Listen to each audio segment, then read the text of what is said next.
Hi, பசங்களுக்கு ரொம்ப பிடிச்ச மதுரை பட்டர் பன் எப்படி செய்கிறதுன்னு பார்க்கலாம் வாங்க. பசங்களுக்கு ரொம்ப பிடிக்கும், கண்டிப்பாக ட்ரை பண்ணுங்கள். ஈவினிங் டயத்தில் ஸ்நாக்ஸாக செஞ்சு கொடுத்தீங்கன்னா பசங்க ரொம்ப விரும்பி சாப்பிடுவாங்க.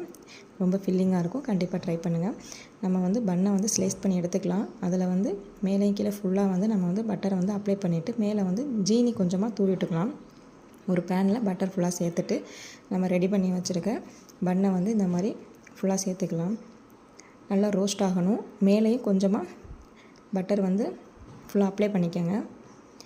ஃபுல்லாக நமக்கு அப்ளை பண்ணி மேலே கொஞ்சமாக ஜீனி தூவிக்கங்க. கீழே உங்களுக்கு ரோஸ்ட் ஆனதுக்கப்புறம் பெரட்டி போட்டுக்கலாம். நல்லா இந்தளவுக்கு ரோஸ்ட் ஆகணும்.